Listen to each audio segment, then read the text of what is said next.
நம்முடைய கர்த்தராகிய இயேசு கிறிஸ்து நாமத்தினாலே உங்களை யாவரையும் நான் வாழ்த்துகிறேன். விசேஷமாக இந்த நாளில் அப்போஸ்தலர் நடபடிகளை குறித்து நாம் பார்த்து கொண்டு வருகிறோம். இந்த வேதாம வகுப்பை தொடங்கி இது 29வது வகுப்பில் நாம் உட்கார்ந்திருக்கிறோம்.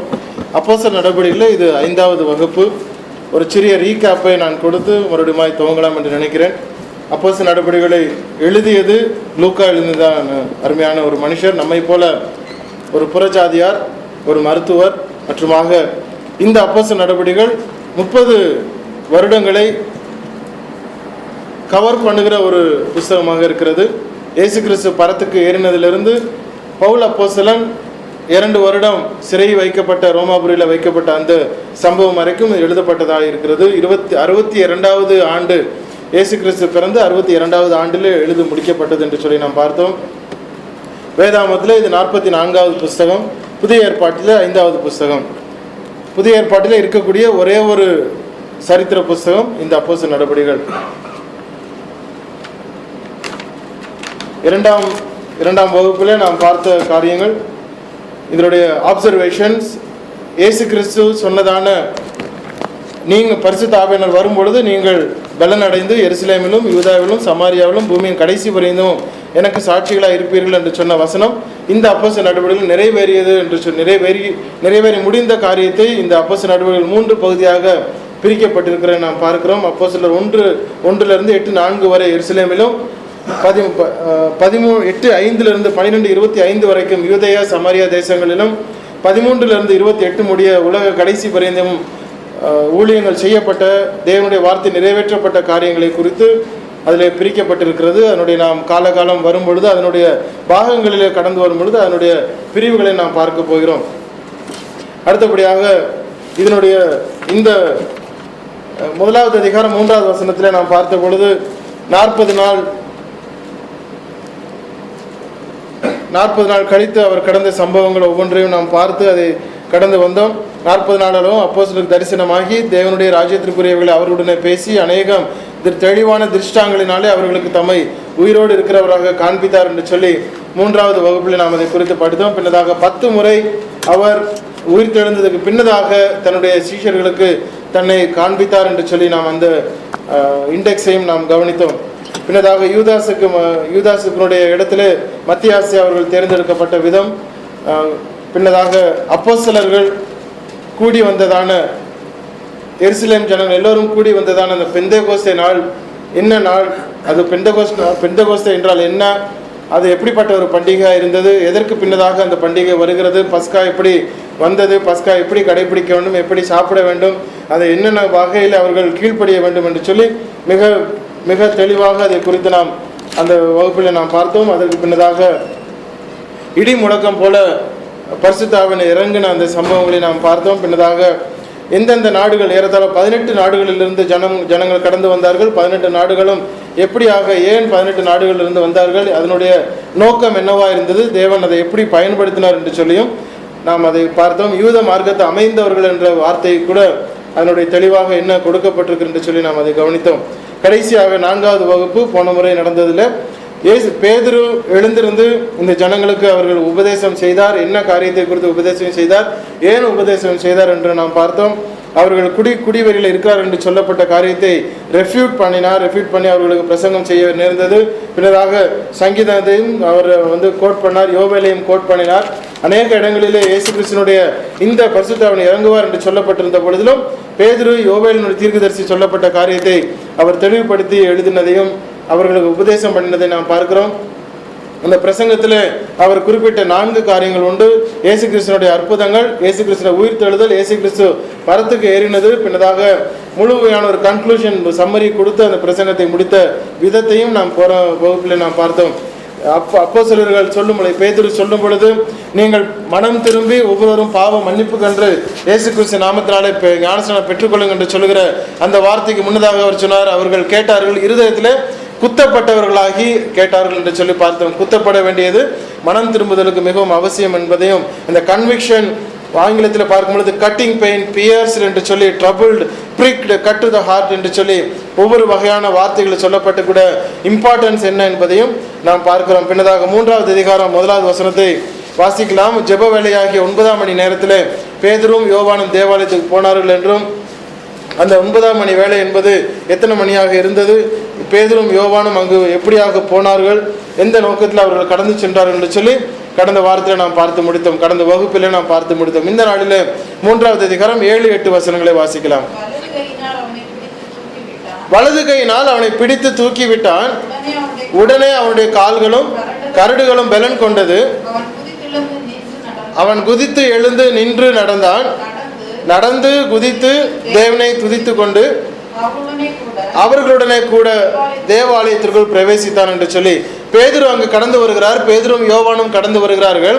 வந்த மாத்திரத்திலே அந்த அலங்கார வாசல் என்கிற வாசல் இருக்கிறது. அந்த வாசல் வழியாக கடந்து வரும் பொழுது பிச்சை கேட்கிறவன் உட்கார்ந்து பிச்சை கேட்டுக் கொண்டிருக்கிறார். அவர் சாதாரண ஒரு பிச்சைக்காரன் என்பது மாத்திரமல்ல, அவர் பிறந்ததிலிருந்து அவர் பிச்சை கேட்டுக்கொண்டிருக்கிறார். சப்பானியா இருக்கக்கூடிய ஒரு மனுஷன், பிறந்ததிலிருந்து சப்பானியா இருக்கக்கூடிய மனுஷன். அவருக்கு ஏறத்தாழ 40 வயதிற்கு மேற்பட்ட ஒரு மனுஷன், சிறிய பையன் கிடையாது, 40 வயதிற்கு மேற்பட்ட மனுஷன். 4:22 வசனத்தை வாசியுங்கள். 4வது அதிகாரம் 22வது வசனம். அற்புதமாய் சொஸ்தமாக்கப்பட்ட மனுஷன் 40 வயதிற்கு மேற்பட்டவனா இருந்தான். 40 வயதிற்கு மேற்பட்ட ஒரு மனுஷன், சிறிய பையன் கிடையாது, 40 வருடத்திற்கு மேற்பட்ட ஒரு மனுஷனாக இருக்கக்கூடிய ஒரு முதிர்ந்த ஒரு மனுஷன் வாசலண்டையில் உட்கார்ந்து பிச்சை கேட்டுக் கொண்டிருக்கிற மனுஷன். பேதுரும் யோவானையும் பார்த்த மாத்திரத்தை அவர்களிடத்தில் பிச்சை கேட்கிறான். பிச்சை கேட்கும் பொழுது பேதுரு சொல்லுகிறார், இல்லை, என்னிடத்துல பொண்ணும் இல்லை வெள்ளியும் இல்லை, என்னிடத்தில் இருக்கிறதை உனக்கு தருகிறேன் என்று சொல்லி கையை பிடித்து அவர் தூக்கி விடுகிறார். இங்க நல்லா கவனிக்க வேண்டிய ஒரு பாயிண்ட் என்னன்னா, ஹீல் பண்ணுவதற்காக, அதாவது குணப்படுத்துவதற்காக அவர் தூக்கி விடவில்லை. அது நல்லா கவனிக்கணும். குணப்படுத்த வேண்டும் என்று சொல்லி அவர் கையை வைக்கவோ, குணப்படுத்த வேண்டும் என்று சொல்லி அவருக்கு ஒரு பிரத்யட்சமான ஒரு அட்டென்ஷன் கொடுக்கவில்லை. ரொம்ப சிம்பிளா அவர் என்ன சொல்றார், என்னிடத்துல இருக்கிறதே உங்களுக்கு தரேன்னு சொல்லி கையை பிடிச்சு தூக்கி விடுறாரு. அவ்வளவுதான். அவருடைய அந்த எஃபர்ட் எல்லாம் என்ன அப்படின்னா தூக்கி விடணும். அவருடைய எஃபர்ட் வந்து தூக்கி விடுறது தான். குணம் அடைஞ்சிட்டியா, உனக்கு கால் சரியாயிருச்சா, நீ எந்திரிச்சு பாரு, ட்ரை பண்ணு, கொஞ்சம் நீ ப்ரேயர் பண்ணு, உனக்கு வீட்டில் உனக்கு விசுவாசம் இருக்கா, இதெல்லாம் அவர் கேட்கவே கிடையாது. கை கொடுக்குறாரு, எந்திரு அப்படிங்கிறாரு, எந்திரிச்சு நிற்கிறான். இன்ஸ்டன்டானியஸாக நடக்கக்கூடிய ஒரு சம்பவம், ஆன் த ஸ்பாட் அது நடக்கிறது. கம்ப்ளீட்டான ஒரு ஹீலிங் அங்க இடத்துல நடக்கிறத நம்ம பார்க்க முடியும். உனக்கு நீ விசுவாசிக்கிறாயான்னு கேட்கல, அல்லது இயேசு நாமத்தில் நான் சொல்றேன்னு கேட்கல, எந்த ஒரு விஷயம் இல்லை. இவருக்கு இருக்கக்கூடிய அதிகாரமும், இவருக்கு இருக்கக்கூடிய ஒரு கான்ஃபிடென்ஸும், இவருக்கு இருக்கக்கூடிய ஒரு வல்லமையும், தேவன் கொடுக்கக்கூடிய ஒரு காரியத்தை உணர்ந்த மாத்திரத்திலேயே இவர் என்ன பண்றாரு, எந்திரி அப்படின்னு சொல்லி கையை பிடிச்சி தூக்கி எழுப்புறாரு. அந்த ஹீல் பண்ணணும் அப்படிங்கிற ஒரு நோக்கத்தில் ஒரு அட்டென்ஷன் அவர் கொடுக்கல. ஆட்டோமேட்டிக்காக அவர் கையை கொடுக்கணும், எந்திரிக்கணும் அப்படிங்கிற ஒரு ஸ்பான்டேனியஸ் ஒரு டிசிஷன் அங்கே நடக்கிறது. அவன் எழுந்திருக்கிறான். எழுந்தது மாத்திரமல்ல, அவர்களோடு சேர்ந்து தேவனை துதித்து கொண்டு தேவ ஆலயத்திற்குள் கடந்து செல்கிறான் என்கிற சம்பவம் நடக்கிறது. நான் வீட்டுக்கு போறேன் என்று சொல்லியோ, அல்ல என்னுடைய தொழில் வேற தொழில் என்று சொல்லியோ அந்த மாதிரி எந்த ஒரு காரியமும் கிடையாது. அவன் நிச்சயமாக அவன் அறிந்திருக்க முடியும், எனக்கு இவ்வளவு பெரிய ஒரு அற்புதம் நடந்தது, இதற்கு வேற எந்த காரணமும் இருக்க முடியாது, தேவனுடைய மகிமை தான் இது நடந்தது என்று சொல்லி அவர்களோடு சேர்ந்து தேவ ஆலயத்திற்குள் கடந்து செல்கிறான். அந்த இடத்துல தேவனை மகிமைப்படுத்துகிற ஒரு சம்பவம் நடக்கிறது. எவ்வளவு ஒரு ஸ்பான்டேனியஸான ஒரு அற்புதம். அங்க எந்த விதமான கேள்வியும் அங்கு கேட்கப்படவில்லை, எந்த விதமான கிளாரிஃபிகேஷனும் கொடுக்கப்படவில்லை, எந்த விதமான ஒரு கிளாரிஃபிகேஷன் கிடையாது, குவாலிஃபிகேஷனும் கிடையாது, கொடுக்கப்படவில்லை, விசாரிக்கப்படவில்லை. அவன் கையை கொடுக்குறான், கையை எலும்பு அப்படின்னு சொன்னோன்னே எந்திரிச்சு வந்துட்டானே ஒழியா அங்கே வேற எந்த ஒரு சம்பவம் நடக்கப்பட கிடையாது. அவ்வளோ ஒரு அற்புதமான ஒரு காரியம். 9-10 வசனங்களை வாசிங்க. அவன் நடக்கிறதையும் தேவனை துதிக்கிறதையும் ஜனங்கள் எல்லாரும் கண்டார்கள்.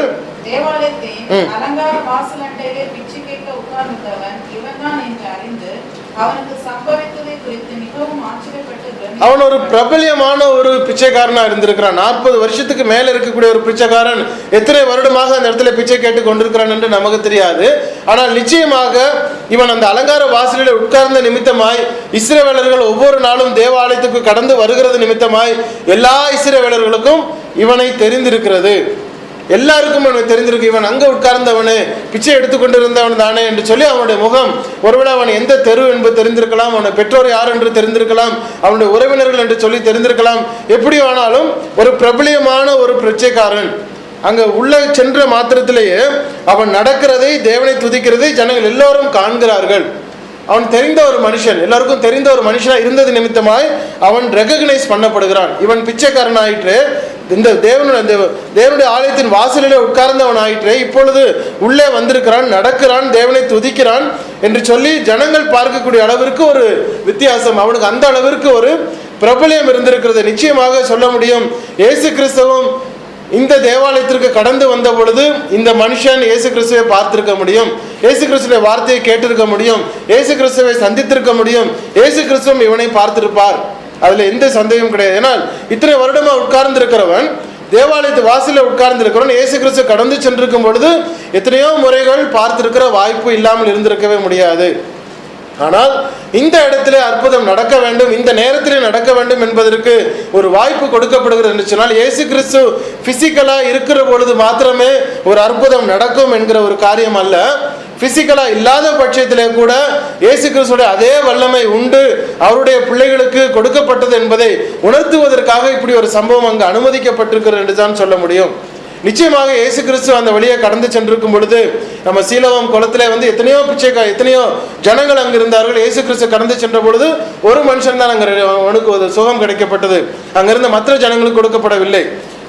ஒரு நோக்கம் அங்கு இருந்தது. இப்ப இந்த தேவாலயத்துக்கு பிச்சைக்காரனை உட்கார்ந்து இருக்கிற மனுஷன் பல நேரங்களிலே பலருக்கு அங்கு சுகம் கிடைத்த பொழுதிலும் கூட இவனுக்கு இந்த நாளிலே இந்த இடத்திலே இப்படி ஒரு சம்பவத்திலே அவனுக்கு சுகம் கிடைக்க வேண்டும், அதன் நிமித்தமாய் ஏறத்தாழ 2000 ஜனங்கள் ரட்சிக்கப்படுவதற்கு ஒரு வாய்ப்பு அந்த இடத்துல உண்டாக்கப்படுகிறது என்பதை நாம் கீழே பார்க்க போகிறோம். தேவனுடைய ஜனம் நன்மை செய்கிறார்கள், தேவனுடைய ஜனத்தின் மூலமாக வல்லமை பிறக்கிறது. அந்த மனுஷன் யாரை துதிக்கிறான்? தேவனை துதிப்பதை நாம் பார்க்கிறோம். அவன் என்ன பண்ணுகிறாராம்? அவன் நடக்கிறதையும் தேவனை துதிக்கிறதையும் ஜனங்கள் எல்லாரும் கண்டார்கள். இந்த மனுஷன் பேதுருவை பற்றி கொண்டு நிற்கவில்லை, யோவானை பற்றி கொண்டு நிற்கவில்லை. அவன் நேரடியாக தேவ ஆலயத்துக்கு கடந்து செல்கிறான், தேவனை துதிக்க ஆரம்பிக்கிறான். அந்த வித்தியாசத்தை பார்க்கணும். ஒரு சுகம் கிடைத்தவனுக்கு இருந்த ஒரு விசுவாசம் இவ்வளவு நாள் சுகமா இருந்தவர்களுக்கு இல்லாத ஒரு காரியத்தை நாம் அங்கு கவனிக்க வேண்டும். சுகம் கிடைத்தவனுக்கு இருந்த விசுவாசம் இவ்வளவு நாள் சுகத்தோடு இருந்தவர்களுக்கு இல்லாத ஒரு விஷயத்தை நாம் அங்கு கவனிக்க வேண்டும். இத்தனை வருஷம் கஷ்டப்பட்டு இந்த பிச்சைக்காரன், இத்தனை வருஷம் வியாதியில இருந்தது இந்த பிச்சைக்காரன், இப்பொழுது ஒரு மனுஷன் தூக்கி விட்டது நிமித்தமாய் எத்தனையோ ஜனங்கள் தூக்கி விட்டிருக்கிறார்கள், ஆனால் இப்பொழுது தூக்கி விட்டது நிமித்தமாய் அவன் குணம் அடைந்திருக்கிறான். அந்த குணம் அடைந்தது அந்த மனுஷன் யார் என்று அவனுக்கு தெரியாமல் இருந்திருக்கலாம். ஆனால் அவனை விட்டுவிட்டு தேவ ஆலயத்திற்குள் கடந்து சென்று தேவனை துதிக்கிற அளவுக்கு அவனுடைய விசுவாசம் இருக்கிறது என்று சொன்னால் இந்த ஜனங்களுக்கு என்ன நடந்தது பாருங்கள். 11வது வசனத்தை வாசிக்கலாம்.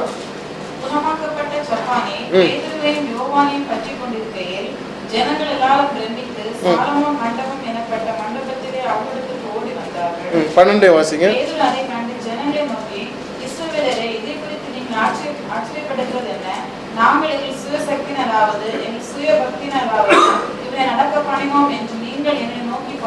பாருங்க, அந்த 11வது வசனத்திலிருந்து 26வது வசனம் வரைக்கும் பேதுருவும் யோவானுடைய ஒரு பிரசங்கம் அங்கு மென்ஷன் பண்ணப்படுகிறதை நாம் கவனிக்க வேண்டும்.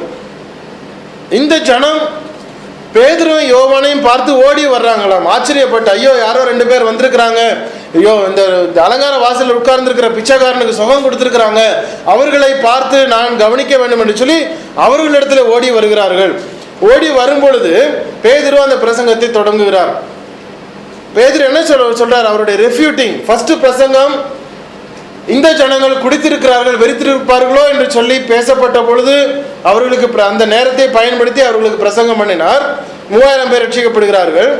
2வது இடத்துல இந்த 2 பேரை பார்த்து இந்த ஜனங்கள் ஓடி வருகிறார்கள். இவர்களிடத்துல ஏதோ ஒரு வல்லமை இருக்கிறது என்று சொல்லி கடந்து வந்து இவர்களை பார்த்து ஆச்சரியப்படும் பொழுது பேதுரு அந்த இடத்துல அந்த மகிமையை தனக்கென்று எடுத்துக்கொள்ளாதபடிக்கு, அந்த மகிமையை தங்களுக்கென்று எடுத்துக்கொள்ளாதபடிக்கு உடனடியாக he is refuting that particular moment, அந்த ஒரு நேரத்தை தனக்கு என்று ஆதாயப்படுத்திக் கொள்ளாதபடிக்கு அதை எந்த பக்கமாக திருப்பி விடுகிறார் என்று பாருங்கள்.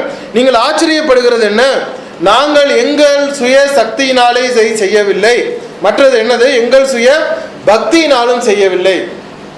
நாங்கள் டெய்லி ப்ரேயர் பண்ணுறோம், அதனால் ஆண்டவர் எங்களுக்கு பேசுகிறாரு, டெய்லி நாங்கள் 2 மணி நேரம் ஆண்டவரோட உறவாடிக்கிட்டு இருக்கோம், அதனால் எங்களுக்கு வல்லமை இருக்குது, நாங்கள் ப்ரேயர் பண்ண உடனே கேட்கும், எங்களுக்கு ஆண்டவர் சொன்னார், இந்த மாதிரி வார்த்தைகள் அங்கே செயல்படவில்லை. என்ன சொல்ல? எங்கள் பக்தினாலும் கிடையாது, எங்கள் சக்தினாலும் கிடையாது. இன் அனதர் வேர்ட், எனக்கு எந்த சக்தியும் கிடையாது, என்னுடைய பக்தியினாலே இந்த வல்லமையும் கிடையாது என்கிறதை அவர் சொல்லக்கூடிய ஒரு தைரியவானாக அங்க இருக்கிறார். தைரியமா அவர் சொல்ல முடிஞ்சது, என்னுடைய பக்தினால இது கிடையவே கிடையாது, என்னுடைய சக்தினாலே கிடையாது. இன்னைக்கு எப்படி அதை நம்ம பார்க்க முடியும்? டெய்லி நாங்கள் 4 மணி நேரம் தேவனோடு பரலோகத்துக்கும் கீழே நாங்கள் போயிட்டு வந்துகிட்டு இருக்கிறோம் அப்படின்னு சொல்லக்கூடிய ஜனங்களுக்கு மத்தியில் இவர் என்ன சொல்றாரு? அற்புதம் கையை வச்சு தூக்கின உடனே அவன் எழுந்து நடக்கிறான். நடந்த மாத்திரம் அவர் சொல்ற, என்னுடைய பக்தினாலே கிடையாது, என்னுடைய சுய சக்தினாலே கிடையாது, இவனை நடக்க பண்ணினோம், நாங்கள் அப்படிதான் நடக்க பண்ண நினைக்கிறீங்களா? அப்படி கிடையாது. நீங்கள் எந்த இயேசு கிறிஸ்துவை சிலுவையில் அறைந்தீர்களோ அந்த இயேசு கிறிஸ்து நாமத்தினாலே இந்த அற்புதம் நடந்தது என்று சொல்லி அந்த காரியங்களை அவர் சொல்லி வருகிற காரியங்களை அவர் நாம் பார்க்கிறோம். 17வது வசனத்தை நாம் வாசிக்கலாம். நீங்களும் உங்கள் அதிகாரிகளும் அறியாமையினாலே இதை செய்தீர்கள் என்று அறிந்திருக்கிறேன். அவர் சொல்றாரு, ஆபிரகாம், ஈசாக்கு, யாக்கோபு என்பவருடைய தேவனாகிய நம்முடைய பிதாக்களின் தேவன் தம்முடைய பிள்ளையாகிய இயேசுவை மகிமைப்படுத்தினார். அவரை நீங்கள் ஒப்பு கொடுத்தீர்கள்.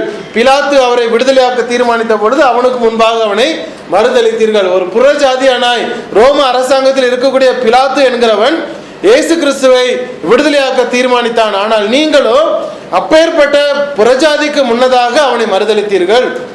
அந்த மறுதளித்த நிமித்தமாய் ஒரு கொலை பாதகனை உங்களுக்கென்று விடுதலை பண்ண வேண்டும் என்றும் ஜீவ அதிபதியாக இருக்கக்கூடிய இயேசு கிறிஸ்துவை கொலை செய்தீர்கள். ஆனால் உங்கள் நிமித்தமாக அல்ல, நீங்கள் கொலை செய்த நிமித்தமாக அல்ல, தேவனுடைய திட்டத்தின்படியாக. 15வது வசனம், ஜீவாதிபதியை கொலை செய்தீர்கள், அவரை தேவன் மரித்தோரிலிருந்து எழுப்பினார், நாங்கள் அதற்கு சாட்சிகளாக இருக்கிறோம். அவருடைய நாமத்தும் பற்ற விசுவாசத்தினாலே அவருடைய நாமமே நீங்கள் பார்த்து அறிந்திருக்கிற இவனை பலப்படுத்தினது. அவரால் உண்டாகிய விசுவாசமே உங்கள் எல்லோருக்கும் முன்பாக இந்த சர்வாங்க சுகத்தை இவனுக்கு கொடுத்தது, பரிபூர்ண சுகம் இவனுக்கு கிடைத்தது. அந்த இயேசு கிறிஸ்து, எந்த இயேசு கிறிஸ்து குற்றவாளி என்று சொல்லி, எந்த இயேசு கிறிஸ்துவை தீர்க்கதரிசி இல்லை என்று சொல்லி, எந்த இயேசு கிறிஸ்து தேவனுடைய குமாரன் இல்லை என்று சொல்லி நீங்கள் கொலைக்கு ஒப்பு கொடுத்தீர்களோ அந்த இயேசு கிறிஸ்து தான் அவருடைய நாமத்து நிமித்தமாகத்தான், அவருடைய ரட்சிப்பு நிமித்தமாகத்தான், அவருடைய வல்லமை நிமித்தமாகத்தான் இவனுக்கு சர்வாங்கமான ஒரு காம்ப்ரிஹென்சிவ் ஹீலிங் இவனுக்கு கிடைத்திருக்கிறது என்று சொல்லிவிட்டு அவர்களை விட்டு விடவில்லை. கவனிக்கணும், தங்களை ரெஃப்யூட் பண்ணாங்க. 1வது 2வது அதிகாரத்தில் நம்ம பார்க்கிறோம், இவர்கள் குடித்து வெறித்திருக்கிறார் என்று சொன்ன பாத்திரத்தில் நாங்கள் குடிக்கவில்லை, வெறித்திருக்கிறவில்லை, இது 9ஆம் மணி வேலை, 3ஆம் மணி வேலையா இருக்கிறதே, நாங்கள் எப்படி குடித்திருக்க முடியும் என்று சொல்லி எல்லாவற்றையும் விளக்கி காண்பித்ததுக்கு பின்னதாக நேரடியாக சுவிசேஷத்துக்குள்ளே கடந்து சென்றார்.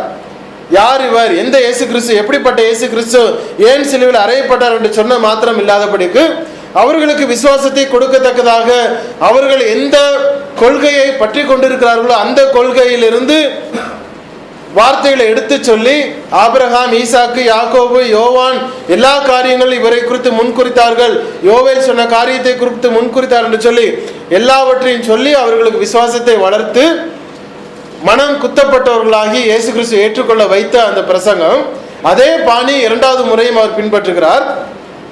இவர்களை நோக்கி இவர்கள் சக்தி என்று சொல்லி அவர்கள் இவர்களை மகிமைப்படுத்துவதற்கு கடந்து வரும்பொழுது அந்த கூட்டத்தாரை பார்த்து எங்கள் நிமித்தமாக அல்ல, இயேசு கிறிஸ்து நிமித்தமாக என்று சொன்னது மாத்திரம் விட்டு விடாதபடிக்கு கீழதாக நாம் கடந்து வரும் பொழுது 18வது வசனத்துல வாசிக்கலாம்.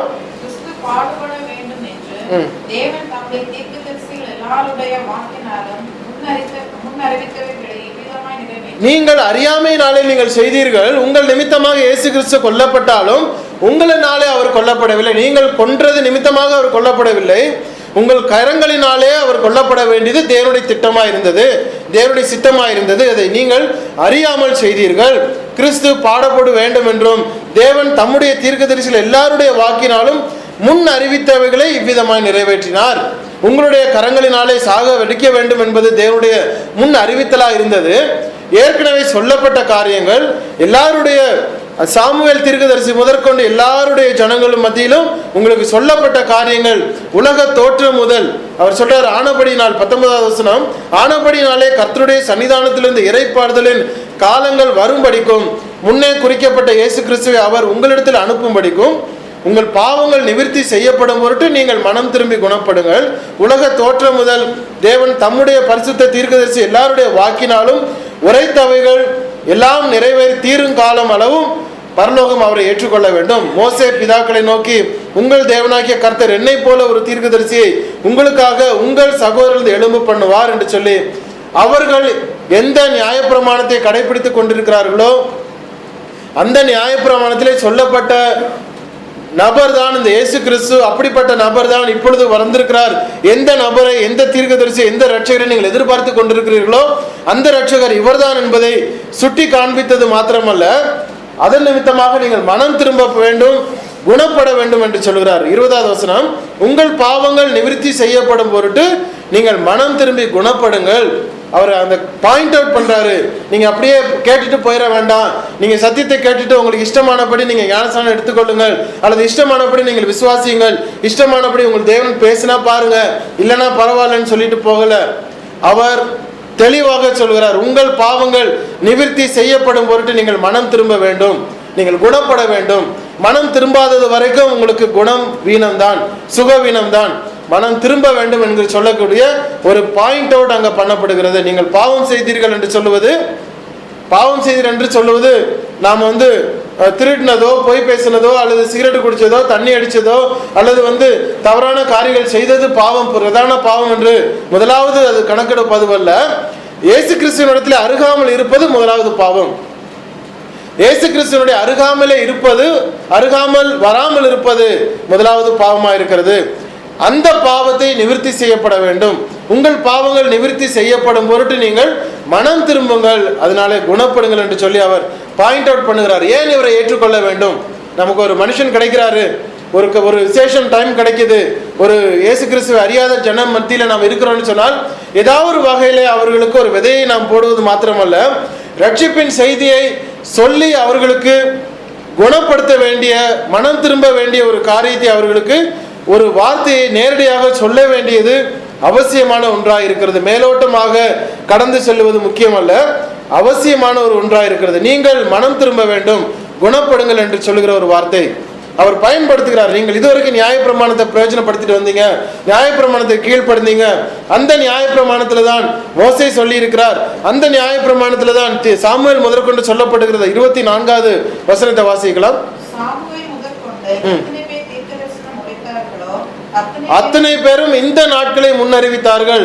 அப்பொழுது அவர்களுக்கு ஞாபகம் வருகிறது, நாம் கடைபிடித்த காரியங்கள், வாசித்த வசனங்கள், கீழ்ப்படுத்த வசனங்கள் எல்லாவற்றிலும் எந்த நபரை குறித்து சொல்லி இருக்கிறதோ அந்த நபர் இந்த இயேசு கிறிஸ்து தான் என்பதை அவர்கள் உணர்கிறது நிமித்தமாய் ரட்சிப்புக்கு ஏதுவான ஒரு பாதை அவர்களுக்கு கடந்து வருகிறது.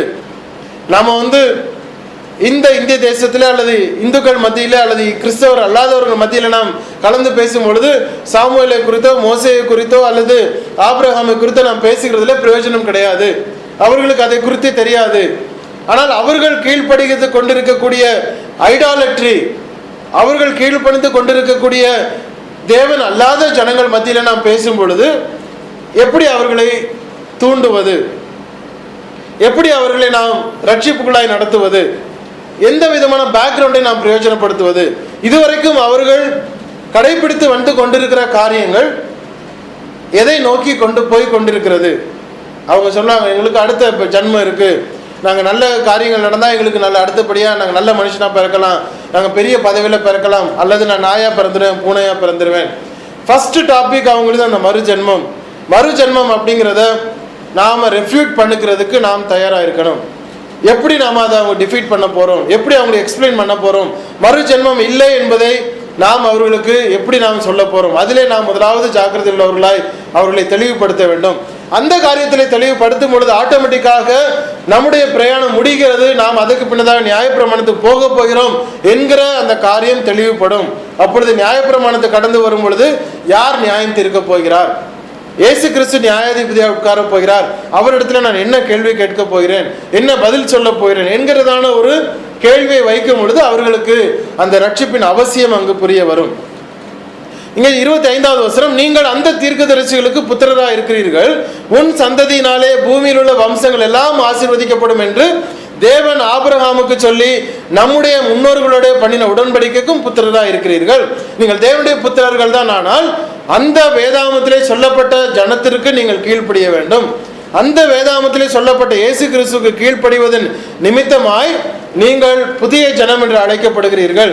எதற்காக இயேசு கிறிஸ்து கடந்து வந்தாரோ அதற்கு நீங்கள் கீழ்ப்படுகிறவர்களாய் கடந்து வருகிறீர்கள் என்று சொல்லி அவர்களுக்கு சொல்லி 26வது வசனத்தோடு முடிக்கிறார். அவர் உங்கள் எல்லோரையும் உங்கள் புல்லாங்குகளிலிருந்து விலக்கி உங்களை ஆசீர்வதிக்கும்படி தேவன் தம்முடைய பிள்ளையாகிய இயேசுவை எழுப்பி முதலாவது உங்களிடத்திற்கே அவர் அனுப்பினார் என்று சொல்லுகிறார்.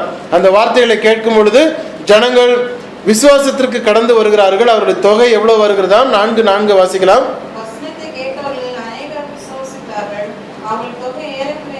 ஏறக்குறைய 5000 இருக்கிறதாம். முதலாவது நாம் பார்த்தது 3000. இங்க கவனிக்கணும், 3000 பிளஸ் 5000 கிடையாது, மொத்தமாக 5000. 3000 plus 2000 equals more or less 5000. ஏறத்தாழ 5000 இருக்கிறது. வசனத்தை கேட்டவர்கள் அநேகர் விசுவாசித்தார்கள். அவர்கள் தொகை ஏறக்குறைய 5000 இருக்கிறது. 3000 என்பது 5000 வளருகிற ஒரு காரியத்தை இந்த இடத்துல நாம் கவனிக்க முடியும். பேதுருடைய பிரசங்கம் மாத்திரமல்ல, நிச்சயமாய் அங்கு யோவானும் பிரசங்கித்திருக்க வேண்டும் என்கிற ஒரு வசனம் நமக்கு ஒரு ஆதாரம் இருக்கிறது. 4:1 வாசிக்கலாம். அவர்கள் ஜனங்களுடனே பேசிக் கொண்டிருக்கையில்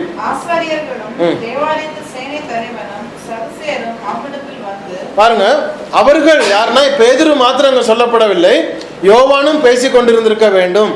அவர்கள் இருவரும் ஜனங்களோட பேசிக் கொண்டிருக்கிறார்கள். ஆனால் நமக்கு இந்த 3வது அதிகாரம் 11 26 வரைக்கும் என்ன காரியங்கள் நமக்கு தேவையோ, நமக்கு அதை எப்படி பயன்படுத்திக் கொள்ளலாம் என்று சொல்லி பரிசுத்த ஆவியானவர் விரும்பினாரோ அந்த காரியங்கள் நமக்கு கொடுக்கப்பட்டிருக்கிற ஒழிய இதை தாண்டியும் அநேக வார்த்தைகள் சொல்லப்பட்டிருக்க வேண்டும். ஆகவேதான் அங்கு இவர்கள் இருவரும் பேசின காரியங்கள் சொல்லப்படுகிறது. ஆனால் நமக்கு குறுகிய ஒரு சம்மரி மாத்திரம் என்று சொல்லப்பட்டிருக்கிற காரியங்கள்.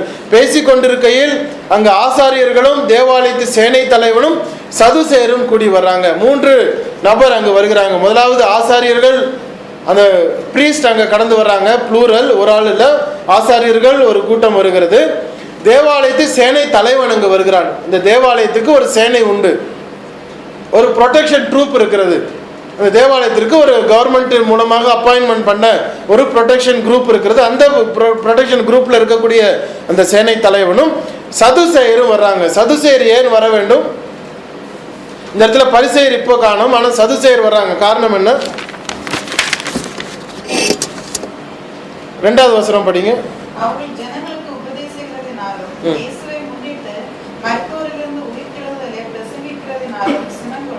அவர்களுக்கு என்ன பிரச்சனைனா, இவர்கள் பேசினது, ஆசாரியர்கள் வந்த நோக்கம் வேற, சேனை தலைவன் வந்த நோக்கம் வேற, சதுசேயர் வந்த நோக்கம் வேற.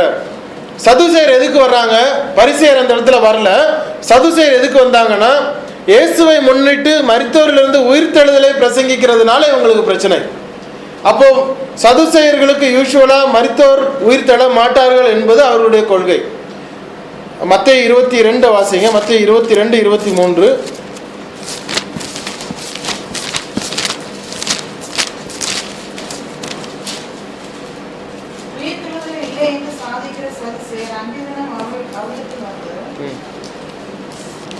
அவர் என்ன சொல்றாங்க? உயிர்த்தெழுதல் இல்லை என்று சாதிக்கிற சதுசேயர், உயிர்த்தெழுதல் இல்லை என்று சாதிக்கிற சதுசேயர் அவர்களிடத்துல வர்றாங்க. அப்போ அவங்களுடைய பரிசேயருடைய கொள்கை என்னன்னா உயிர்த்தெழுதல் உண்டு.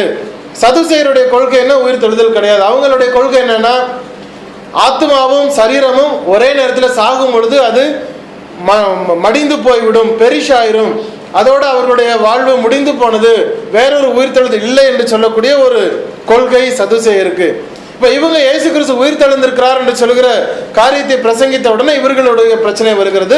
இவர்கள் வருகிறார்கள், கடந்து வருகிறார்கள். இவர்கள் எந்த குரூப்ல இருந்தாங்க தெரியுமா? இந்த சதுசேயர், பரிசேயர், இவர்கள் எல்லாம் என்ன குரூப்ல இருந்தாங்க? ஒரு வசனத்தை வாசிங்க. 5வது வசனம், 4:5. மறுநாளிலே ஜனங்களுடைய அதிகாரிகள் அப்படின்னா சனகரிப் சங்கம்.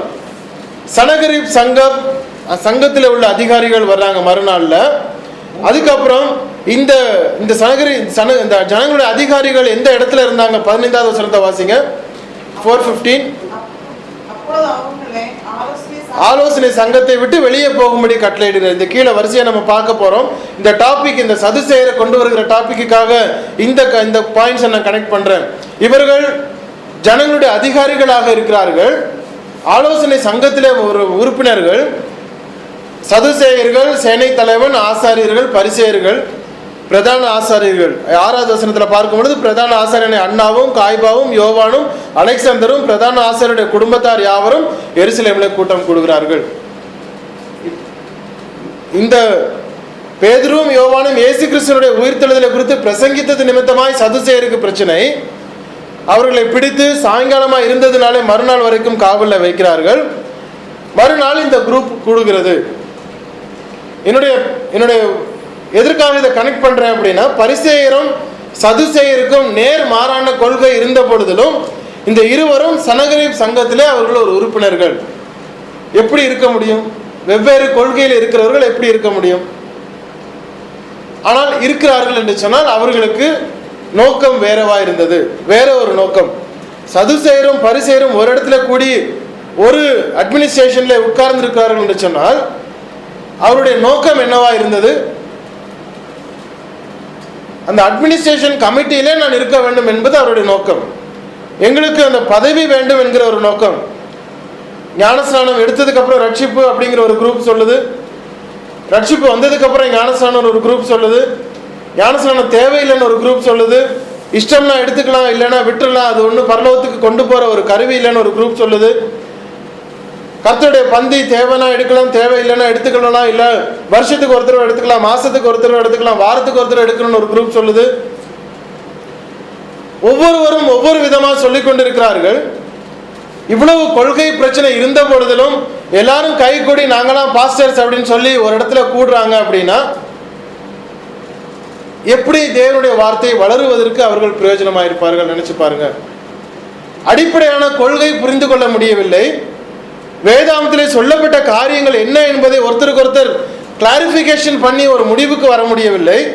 இவர் இதை போதிக்கிறார், நாங்கள் இதை போதிக்கிறோம் என்று தெரிந்த பொழுதிலும் கூட ரெண்டு பேரும் கை கூட்டி கொண்டு ஒரு கொடைக்கு கீழே உட்காருகிறார்கள் என்று சொன்னால் எப்படியாக ஜனங்களுக்கு அவர்கள் போதிக்க முடியும்? ஜனங்களை அவர்கள் வழிநடத்த முடியும்? அவருடைய நோக்கம் என்னவா இருக்க முடியும்? நினைச்சு பாருங்க. சதுசேயருடைய பிரச்சனை வேற, பரிசேயருடைய பிரச்சனை வேற. ரெண்டு பேரும் ஒரு குரூப்ல இருக்கிறாங்கன்னு சொன்னால் அவருடைய நோக்கம் என்ன? அது எப்படி ஸ்ட்ராங்காக இருக்கணும்? அதை நாம் புரிந்து கொள்ள வேண்டும். வேதாகம் என்ன சொன்னது? இவர்கள் என்ன செய்கிறார்கள்? வேதாகம் எதை போதிக்கிறது? இவர்கள் எதை போதிக்கிறார்கள்? இவர்களுடைய பிரயாணம் என்னவா இருக்கிறது? வேதாகத்துடைய பிரயாணம் எங்கு போய் கொண்டிருக்கிறது? இந்த அனாலிசிஸ் இருக்காத அளவிற்கு அவர்கள் கைகோர்த்து இருக்கிறார் என்று சொன்னால் ஜனங்கள் முட்டாளாக்கக்கூடிய ஒரு நோக்கத்திலே கடந்து செல்வதை நாம் இந்த இடத்துல பார்க்க முடியும். அநேகர் இந்த நாளில் வராத நிமித்தமா இன்னொரு முக்கியமான டாபிக் இருக்கிறது. அதுல அடுத்த இதை நான் கனெக்ட் பண்ணி மற்றதை நான் கொண்டு போகலாம் என்று நினைக்கிறேன். நாம் ஜெபத்துக்குள்ளே கடந்து செல்லலாம். இந்த நாளிலே நாம் பேசின வார்த்தைகளில் ஏதாவது சந்தேகங்கள் இருக்கும் என்றால் நீங்கள் தயவு செய்து கேட்குமாறு நான் கேட்டுக்கொள்கிறேன்.